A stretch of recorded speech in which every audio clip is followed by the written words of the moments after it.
Muy bien, llegamos al capítulo 3 de Hechos, capítulo 3, versículos 1 al 10 de los Hechos de los Apóstoles. Escuchen con atención lo que nos dice Dios. Un día subían Pedro y Juan al templo a las 3 de la tarde, que es la hora de la oración. Junto a la puerta llamada Hermosa había un hombre lisiado de nacimiento, al que todos los días dejaban allí para que pidiera limosna a los que entraban en el templo. Cuando éste vio que Pedro y Juan estaban por entrar, les pidió limosna. Pedro, con Juan, mirándolo fijamente, le dijo: «Míranos». El hombre fijó en ellos la mirada, esperando recibir algo. «No tengo plata ni oro», declaró Pedro, «pero lo que tengo te doy. En el nombre de Jesucristo de Nazaret, levántate y anda». Y tomándolo por la mano derecha, lo levantó. Al instante, los pies y los tobillos del hombre cobraron fuerza. De un salto se puso en pie y comenzó a caminar. Luego entró con ellos en el templo con sus propios pies, saltando y alabando a Dios. Cuando todo el pueblo lo vio caminar y alabar a Dios, lo reconocieron como el mismo hombre que acostumbraba a pedir limosna sentado junto a la puerta llamada Hermosa. Y se llenaron de admiración y asombro por lo que le había ocurrido. Dios y Padre, nos acercamos nuevamente a ti. Danos ojos para verte. Danos oídos para escucharte. Danos un corazón humilde y obediente para seguirte. Lo rogamos en el nombre de Jesús. Amén.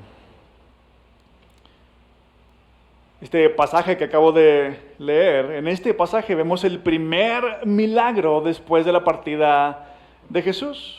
Ahora, este no es el primer acto extraordinario después de la partida de Jesús. En el capítulo anterior, capítulo 2, ¿se acuerdan? Los creyentes reciben el Espíritu Santo y son capaces de hablar en distintos idiomas que no habían estudiado. Sin embargo, aquí vemos el primer milagro después de la partida de Jesús que beneficia directa y físicamente a alguien. Ahora, podríamos preguntarnos, ¿qué debemos pensar nosotros de los milagros? La mayoría de nosotros no hemos visto milagros como este. ¿Siguen vigentes o no? Y si siguen vigentes, ¿por qué no los vemos a menudo? Y si no siguen vigentes, entonces, ¿qué nos puede enseñar una historia como esta entonces? En esta historia vemos cómo Pedro sana a este hombre. Pero escuchen lo que Pedro dice: en el nombre de Jesucristo de Nazaret, levántate y anda. Y el hombre se levanta y es capaz de caminar. Esta historia, este milagro, las palabras de Pedro nos enseñan que aunque Jesús ya no está físicamente con sus discípulos, Él continúa obrando. Es por su nombre que el hombre es sanado. Y porque Jesucristo continúa obrando, la iglesia, si se acuerdan, estamos hablando de la iglesia, la primera iglesia, ¿no? ¿Cómo surge la iglesia? Y porque Jesucristo continúa obrando, su iglesia debe ser un instrumento de redención, física y espiritual. Ahora, para que esto suceda, para que la iglesia pueda convertirse en un instrumento de redención, necesita entender el rol de los milagros. Este milagro que vemos aquí nos muestra dos cosas. Nos muestra la condición y la esperanza humana, por un lado, pero también nos muestra lo que Dios nos ofrece. La condición y la esperanza humana y lo que Dios nos ofrece. Solamente si entendemos esto, entonces la iglesia podrá ofrecer una esperanza real a un mundo incierto. Vean, algo que podemos apreciar en el pasaje es la condición y la esperanza humana. Esta historia nos habla de un hombre que estaba lisiado de nacimiento. No sabemos su edad, pero la Biblia lo describe como un hombre, no como un niño. Es decir, una persona que ha pasado años y años y años con esta condición. El versículo 2, segunda parte del versículo 2 dice que todos los días lo dejaban allí, en una de las puertas del templo, para que pidiera limosna a los que entraban en el templo. Y esto precisamente nos habla de la condición y la esperanza de este hombre, de la condición y la esperanza de quienes lo rodean. Es un hombre que no puede valerse por sí mismo, que necesita ayuda de otros. Los que están alrededor de él piensan esto, piensan que lo mejor que pueden hacer es llevarlo todos los días a una de las puertas del templo y dejarlo ahí para que pida limosna. Ahora, la mayoría de nosotros no estamos en la situación de este hombre. Podemos caminar, podemos movernos fácilmente, podemos hablar, ver, escuchar, podemos trabajar. Pero díganme si no es cierto que a pesar de todo esto, que podemos hacer todas estas cosas, muchos sentimos que algo nos falta en la vida. Algo me falta. Pocas son las personas que llegan a decir que lo han logrado todo en la vida. Es más, aún esas personas de quienes nosotros diríamos que lo han logrado todo, que no les falta nada, experimentan algún tipo de vacío en algún momento u otro en su vida. Hagan una búsqueda en Google y se van a dar cuenta cuántos famosos se han quitado la vida a pesar de haberlo logrado todo, de haber ganado premios, de tener fortunas.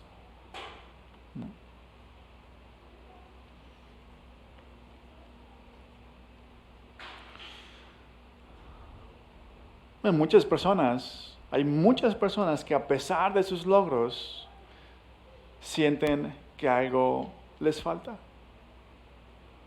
Hace algunos meses, no recuerdo cuántos, veía una entrevista que le hacían a la actriz Susana Zabaleta. Y ella decía que profesional y económicamente ella estaba muy bien, había conseguido lo que quería, ¿no? Tenía la casa de sus sueños, una casa grande, con jardines, con plantas. Lo que siempre soñó. Pero todos los días, al llegar a su casa, se daba cuenta que no tenía nadie con quien compartirla. Ya logré todo esto, dice, pero no tengo nadie con quien compartirlo. Yo en mi casa y estoy sola. Ella dice que anhela la compañía de un hombre con quien compartir su vida, su casa. Ahora, no siempre vemos este nivel de honestidad en los medios, en los artistas. Sin embargo, cuando lo llegamos a ver, nos damos cuenta que absolutamente todos tenemos alguna necesidad. No importa quiénes seamos, no importa si tenemos mucho o si tenemos poco. Esta es la condición del ser humano. ¿Por qué? Porque vivimos en un mundo imperfecto, donde las cosas no siempre salen como queremos. Vivimos en un mundo donde las cosas en las que ponemos nuestra esperanza no pueden satisfacernos plenamente. Vivimos en un mundo donde hay accidentes, donde hay crisis financieras, donde hay relaciones rotas, hay enfermedad, pandemias, hay muerte. Así que tarde o temprano todos vamos a necesitar ayuda. Esta es la condición del ser humano. Ahora, Todos vamos a necesitar algún tipo de ayuda, pero no necesariamente necesitamos la ayuda que otros necesitan. Algunos necesitan ayuda económica, otros necesitan consuelo por una pérdida.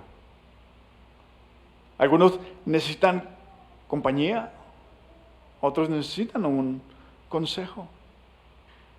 Hay quienes necesitan que les digan la verdad y otros simplemente necesitan ser aceptados.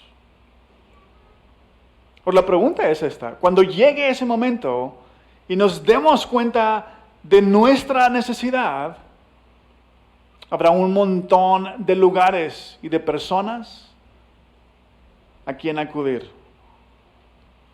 A quien acudir con esperanza de encontrar ayuda. Y la pregunta es: ¿a dónde vamos a acudir nosotros? Bueno, hay personas que recurren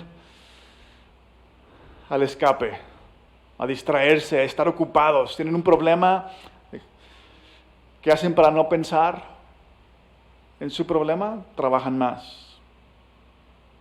Agarran un hobby. Es más, muchas veces ese es el consejo de los psicólogos. Ten un hobby.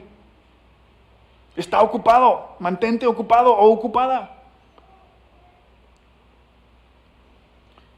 Hay quienes recurren a los expertos. ¿Qué dicen los economistas? Aquí está la crisis. ¿Qué dicen los economistas? A ver, ¿en qué invierto? ¿Cómo ahorro para mi retiro? ¿Qué dicen los psicólogos? ¿Qué dicen los doctores? ¿Qué dicen incluso a veces en la iglesia? A ver, los teólogos. ¿Qué dicen los teólogos? ¿No? Hay quienes recurren a lo místico, lo esotérico. Van y se hacen una limpia.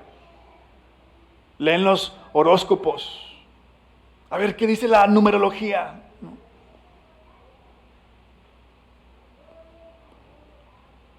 Habrá quienes recurran a lo espiritual. Y cuando hablo de lo espiritual, no me refiero necesariamente a Dios. Hay quienes simplemente están pensando, no sé, en el yoga, por ejemplo, como disciplina espiritual. No como el ejercicio físico, sino como la disciplina espiritual. No, el yoga, ¿no? La meditación. Y también, ¿por qué no decirlo? También habrá quienes recurran a la religión. A seguir una lista de reglas con la esperanza de que Dios los vea y les ayude. Mira Dios, mira todo lo que estoy haciendo. En esta historia nos damos cuenta de algo. Las personas nos apuntan por lo menos en la dirección correcta. Vean, ¿a dónde iban a dejar los amigos o la familia del hombre? ¿A dónde lo iban a dejar? A una de las puertas del templo. El templo representaba la presencia de Dios. Quien iba al templo iba a encontrarse con Dios. Entonces, las personas tienen la idea correcta. Si alguien puede ayudarnos, tiene que ser Dios. Alguien que busque a Dios. Dios puede mover los corazones de las personas, de la gente. Las personas tienen la idea correcta, pero nos damos cuenta de otra cosa. Vean cuál es la esperanza con la que llevaban a este hombre todos los días. Lo dejaban allí, en una de las puertas del templo, ¿para qué? Para que pidiera limosna. Esta era la esperanza de este hombre. La esperanza de la familia del hombre, los amigos del hombre. Vamos a llevarlo para que le den dinero. Ahora, esto no es cualquier cosa, porque es un hombre que no puede caminar, que no puede valerse por sí mismo. Es alguien a quien nadie le va a dar trabajo. No puede valerse por sí mismo. Es más, menos le van a dar trabajo en una cultura donde la gente pensaba que si estabas enfermo era porque tú pecaste o porque tu familia pecó. Este hombre nació así, lisiado, porque su familia hizo algo. Ni lo recibas en tu casa, ¿no?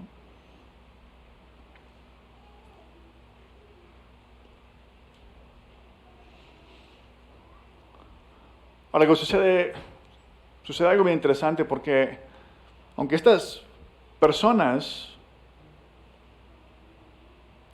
son judíos, creían en Dios, de alguna u otra manera ellos se han olvidado de quién es Dios. Porque han tenido una vida difícil. Han tenido que lidiar con esta situación toda su vida. Interpretan todo a través del sufrimiento. ¿Cuántas veces nos acercamos así nosotros, solo pensando en nuestro dolor y nuestro sufrimiento? Y ahora, no que sea malo. Dios nos recibe como estamos. Dios quiere que nos acerquemos a Él. Pero porque no quitamos nuestros ojos, porque no quitamos la vista de nuestro dolor, de nuestro sufrimiento, perdemos de vista quién es Dios. Perdemos de vista qué puede hacer Dios. Y porque perdemos de vista esto,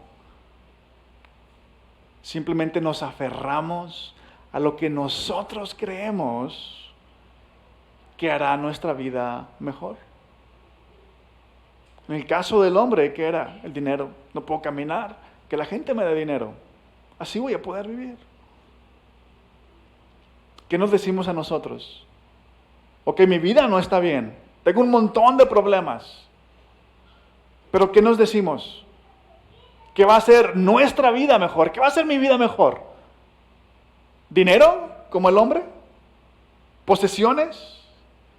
¿Una pareja? ¿Una carrera exitosa? ¿Una familia? ¿El reconocimiento de los demás?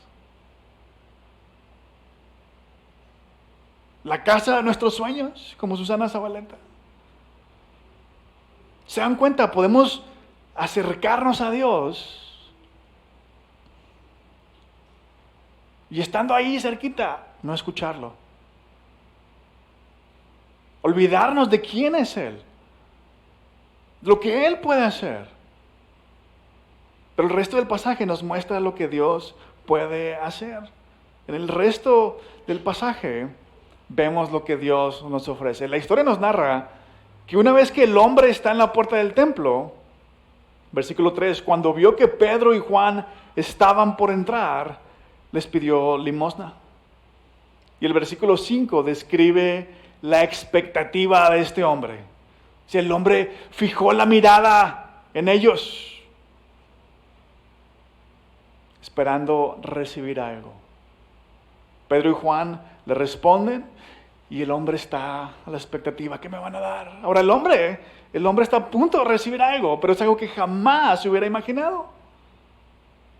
El versículo 6 dice, no tengo plata ni oro, declaró Pedro, pero lo que tengo te doy. En el nombre de Jesucristo de Nazaret, levántate y anda.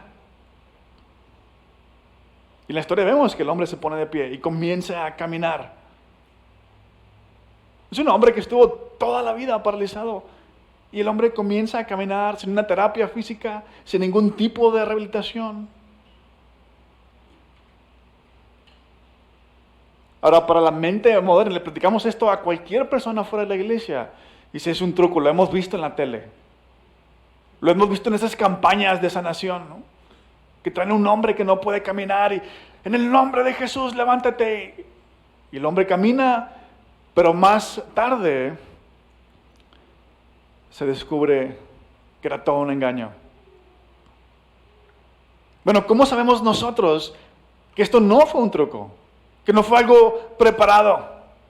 Normalmente la gente piensa que lo que leemos en la Biblia fue algo inventado por los hombres. Bueno, vean lo que dice la historia. Dice que este hombre estaba lisiado de nacimiento. Los hombres no lo conocían. Pero además, vean, dice que todo el pueblo conocía al hombre. Juan y Pedro y Juan simplemente iban al templo a orar. Y ahí se encuentran con este hombre. Ellos no lo conocían, pero por otro lado, todo el pueblo conocía a este hombre. El versículo 10 dice, lo reconocieron como el mismo hombre que acostumbraba a pedir limosna sentado junto a la puerta llamada Hermosa. Todo el pueblo se dio cuenta de lo que sucedió. Si hubiera sido una mentira, alguien hubiera dicho, eso que hicieron estaba preparado. Y esta historia no hubiera llegado a la Biblia. Pero vean, tenemos argumentos para creer que este milagro sucedió. Creo que porque muchos no hemos presenciado milagros, quizá por eso nos cuesta creer. Pero quiero decirles esto. Quiero decirles que también es posible que algunos de nosotros hayamos sido testigos de algún milagro sin saberlo.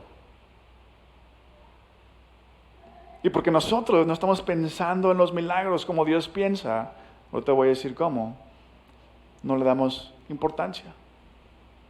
Vean cómo sucede este milagro. Pedro le dice al hombre, en el nombre de Jesucristo de Nazaret, levántate. Levántate y anda. Este milagro nos dice que aunque Jesús ya no está físicamente con sus discípulos, Él continúa obrando. Lo que sanó al hombre fue el nombre de Jesús. ¿Pero qué quiere decir esto? Bueno, quiere decir que los milagros existen para confirmar y exaltar el nombre de Jesús. Los milagros existen para confirmar y exaltar el nombre de Jesús. Ahora, ¿cómo pensamos nosotros acerca de los milagros? ¿Para qué queremos ver un milagro? Nosotros vemos los milagros como algo que hará nuestra vida más fácil, más cómoda, más sencilla. Muchas veces esperamos un milagro para basar nuestra fe en ello, no para confirmarla.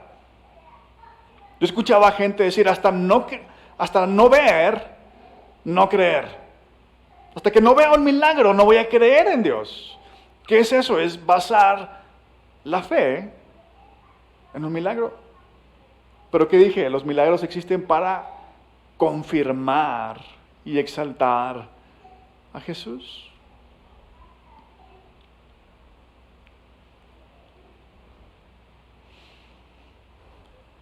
He escuchado a gente decir de alguien más, que alguien más se convirtió porque era una buena persona. No, pues es que no era tan malo, ¿no? Y ahora esta persona que se convirtió a Jesús intenta vivir para Él.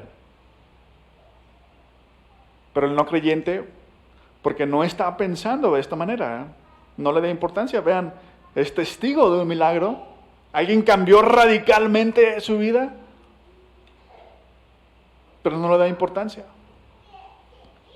En segundo lugar, vean, este milagro, como cualquier otro milagro, es una señal de Dios. Una señal de que Dios está renovando todas las cosas. Está haciendo nuevas todas las cosas. ¿Qué esperaba el hombre ahí en la puerta del templo? Esperaba recibir dinero. ¿Para qué? Para sobrevivir. No podía trabajar. Muchos lo ignoraban, lo rechazaban probablemente. Está esperando unas monedas para sobrevivir. Pero vean lo que hace Dios. Dios le da una nueva vida a este hombre. Ahora él puede caminar, puede valerse por sí mismo. Es un hombre nuevo.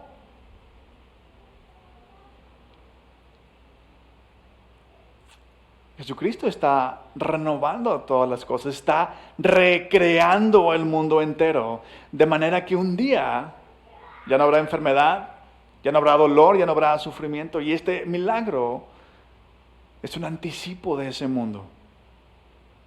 Si lo pensamos, no todo está resuelto para el hombre. Ahora el hombre tiene que trabajar. Tiene que buscar la manera de ganarse la vida. Ya no puede sentarse a la puerta del templo y pedir dinero. No puede decirle a la gente, oye, ¿te acuerdas? Yo era el que estaba ahí siempre pidiendo dinero. Ahora ya puedo caminar, pero dame dinero, ¿no? No todo está resuelto en la vida de este hombre, pero ¿ustedes creen que eso le importa? Pasó años sin poder caminar. Claro que no le importa. Y aunque todavía va a tener retos en la vida, él sabe, él está seguro de que hay algo más grande y poderoso que cualquier cosa. Por eso le puede hacer frente. Yo estaba ahí postrado sin poder caminar y ahora puedo caminar. Nada es imposible. ¿Gracias a qué? Al nombre de Jesucristo de Nazaret. Y vean lo que hace el hombre en el versículo 8. De un salto se puso en pie y comenzó a caminar. Luego entró con ellos en el templo con sus propios pies, saltando y alabando a Dios.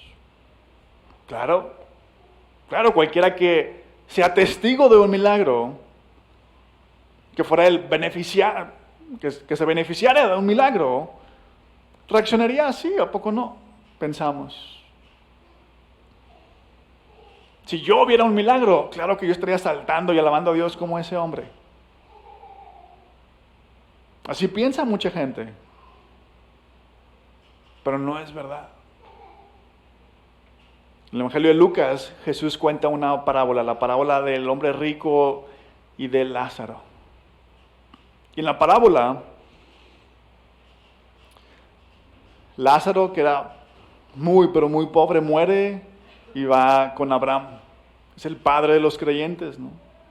Pero el hombre rico muere y va al infierno. Y de alguna manera Abraham se puede comunicar, o este hombre se puede comunicar con Abraham. Y el hombre le pide a Abraham que haga algo para advertirle a su familia. Y esta es la respuesta que le da Abraham al hombre rico. Dice, si no le hacen caso a Moisés y a los profetas, tampoco se convencerán aunque alguien se levante de entre los muertos. El hombre rico estaba tratando de salvar a su familia, de advertirle, vive de cierta manera, créele a los profetas, para que no vengas a donde yo estoy.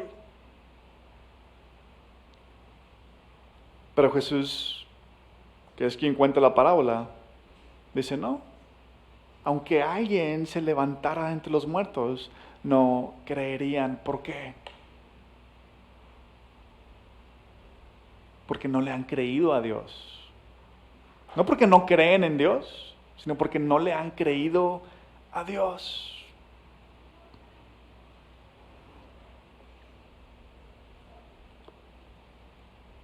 Aquí nos habla Dios, en su palabra, en la Biblia. Y toda la Biblia nos dice que Dios es bueno, que Él es todopoderoso, que Él es sabio, que Él es justo, que Él es amor, que Él es paciente, que Él es santo. Basta con ver todas las historias que encontramos en la Biblia, desde Adán y Eva hasta el Apocalipsis. Adán y Eva le fallaron a Dios, ¿y qué hizo Dios? Les dejó las consecuencias de su pecado, pero Dios los cubrió con pieles de animales. Pensemos en Abraham. Dios le promete un descendiente. ¿Y qué hace Abraham? Se desespera y tiene un hijo con la sirvienta. Pensemos en Moisés, que sí fue uno de los grandes profetas de Dios, pero al final se desespera y no entra a la tierra prometida por desobedecer a Dios. Pensemos en el pueblo de Israel. Dios hizo grandes señales para sacarlos de Egipto. Y apenas unos días después de salir de Egipto, unos días en el desierto, el pueblo comienza a quejarse. ¿Y qué hace Dios? Darles muestras de su poder, de su gracia, de su provisión. Pensemos en David, el rey David. ¿Qué hizo David? Cuando lo tenía todo, toma una mujer que no es suya. Y no solamente eso, manda a asesinar al esposo de esta mujer para quedarse con ella. ¿Y qué hace Dios? Lo perdona. Piensen en los profetas. Piensen en Daniel, que vivía bajo el yugo de Babilonia. Y donde Dios les pide que les sean fieles a Él. Y cuando el rey de Babilonia proclama una ley que dice que no pueden orar a ningún Dios que no sea Él, Daniel y unos amigos son fieles a Dios. Y Dios los sostiene. Vean, el milagro más grande de la... ¿Saben cuál es el milagro más grande de la historia? El milagro más grande que jamás habrá otro que lo supere es este. Este Dios que creó todas las cosas, todopoderoso, omnipresente, omnisciente, santo, perfecto, sabio, justo, eterno, infinito, un Dios que no cambia. Bueno, este mismo Dios se hizo hombre. Y se hizo hombre no para venir a darnos nuestro merecido, sino para venir a salvarnos. El apóstol Juan comienza su evangelio diciendo: en el principio ya existía el Verbo, y el Verbo estaba con Dios, y el Verbo era Dios. Y luego dice: y el Verbo se hizo hombre y habitó entre nosotros. ¿Saben por qué lo hizo? Para perdonarnos, para recibir el castigo que tú y yo merecemos por nuestro pecado, por nuestra desobediencia, por ignorarlo a Él, por preferir las cosas que Él creó, las cosas que Él hizo, en lugar de a Él. ¿Y saben por qué? Porque este Dios también es amor. Tú y yo merecíamos ser condenados porque cambiamos a Dios por las cosas creadas, y en lugar de condenación, Dios nos perdonó a través de la vida de su Hijo. Cuando alguien entienda este milagro, que el justo murió por los injustos para llevarnos a Dios, como dice el apóstol Pedro, entonces, aunque no todas las cosas en su vida se hayan arreglado, puede saltar y alabar a Dios. Entonces, puede hacer lo que Pedro hizo. Vean, cuando el hombre se acerca a él, Pedro dice: no tengo oro ni plata. No puedo hacer esto por ti, pero sí puedo hacer esto otro. Y esto es lo que la iglesia hace por el mundo. No puedo hacer esto por ustedes, pero sí puedo hacer esto. Aun cuando más adelante nos vamos a dar cuenta que esto representa persecución. Este es el significado y el propósito de los milagros. Que la iglesia pueda ser un instrumento de redención para el mundo. Y si lo vemos de esta manera, nosotros no tenemos que hacer caminar a alguien que no puede caminar.